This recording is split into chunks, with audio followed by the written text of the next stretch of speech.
ಗಿಲ್ಲಿಗೆ ಅಷ್ಟೊಂದು ಜನ ಇಷ್ಟಪಡ್ತಾರೆ, ಪ್ರೀತಿಯನ್ನ ಕೊಟ್ಟಿದ್ದಾರೆ. ಗಿಲ್ಲಿ ಕ್ರೇಜ್ 2 ತಿಂಗಳಾದ್ರೂ ಇನ್ನೂ ಸಹ ಕಡಿಮೆಯಾಗಿಲ್ಲ.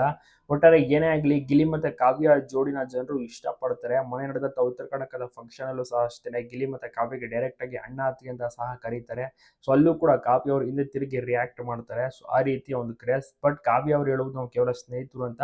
ಬಟ್ ಗಿಲ್ಲಿಗೆ ಖಂಡಿತವಾಗಿಯೂ ಕೂಡ ಆಸೆ ಇದೆ. ಇಫ್ ಇನ್ ಕೇಸ್ ಕಾವ್ಯ ಅವರೇನಾದ್ರೂ ಗ್ರೀನ್ ಸಿಗ್ನಲ್ ಕೊಟ್ರೆ ಖಂಡಿತವಾಗಿಯೂ ಕೂಡ ಒಂದಾಗ್ತಾರೆ. ಕಾವ್ಯ ಅವರ ಬಗ್ಗೆ ಗಿಲ್ಲಿನ ಕೇಳಿದಂತ ಟೈಮ್ ನಲ್ಲಿ ಸೀರಿಯಲ್ಸ್ ಅಂತೆ ಫಂಕ್ಷನ್ ಅಲ್ಲಿ ಆಗ ಹಣೆ ಬರದಲ್ಲಿ ಏನಿರುತ್ತೋ ಅವರೇ ಸಿಗ್ತಾರೆ ಬಿಡಿ ಅಂತ ಕೂಡ ಕಾವ್ಯ ಅವರ ಬಗ್ಗೆ ಗಿಲ್ಲಿ ನಟ ತಿಳಿಸ್ತಾರೆ. ಒಟ್ಟಾರೆ ಇದನ್ನೆಲ್ಲ ನೋಡ್ತಾ ಇದ್ರೆ ಗಿಲ್ಲಿಗೆ 100% ಇಷ್ಟ ಇದೆ ಮದುವೆ ಆಗೋಕೆ ಕಾವ್ಯನನ್ನ. ಬಟ್ ಕಾವ್ಯ ಅವರು ಗ್ರೀನ್ ಸಿಗ್ನಲ್ ಕೊಡ್ಬೇಕಾಗಿರುತ್ತೆ. ನಿಮ್ಗೇನ್ ಅನ್ಸುತ್ತೆ? ಗಿಲ್ಲಿ ಮತ್ತೆ ಕಾವ್ಯ ಒಂದಾದ್ರೆ ಚೆನ್ನಾಗಿರುತ್ತಾ? ಕಾವ್ಯಗೆ ಒಳ್ಳೆ ಸಿನಿಮಾ ಅವಕಾಶಗಳು ಕೂಡ ಸಿಗ್ತಿದೆ. ಇನ್ನು ಗಿಲ್ಲಿ ಅವ್ರಿಗೂ ಕೂಡ ಅಷ್ಟೇ ಹಲವಾರು ಈವೆಂಟ್ಗಳಲ್ಲಿ ಅವರು ಕಂಪ್ಲೀಟ್ ಆಗಿ ಬ್ಯುಸಿ ಆಗಿಬಿಟ್ಟಿದ್ದಾರೆ, ಬುಕ್ ಆಗಿಬಿಟ್ಟಿದ್ದಾರೆ. ಖಂಡಿತವಾಗಿಯೂ ಕೂಡ ಮುಂದಿನ ದಿವಸಗಳಲ್ಲಿ ಅವರು ಸಿನಿಮಾಗಳಲ್ಲಿ ಸಹ ನಟಿಸ್ತಾರೆ. ಒಂದು 3 ಸಿನಿಮಾ ಆಫರ್ಸ್ಗಳು ಕೂಡ ಬಂದಿದೆ.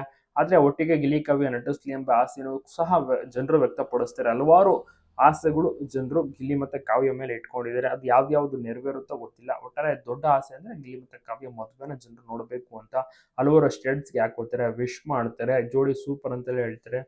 ಆಚೆ ಕಡೆ ಸಿಕ್ಕಿದ್ರೆ ಮತ್ತೆ ಎಲ್ಲೇ ಹೋದ್ರು ಜನರು ಮುಗಿ ಬೀಳ್ತಾರೆ ಗಿಲ್ಲಿ ಮತ್ತೆ ಕಾವ್ಯನನ್ನ ಮಾತನಾಡ್ಸಕ್ಕೆ, ಫೋಟೋ ತೆಗೆಸ್ಕೊಳ್ಳಕ್ಕೆ.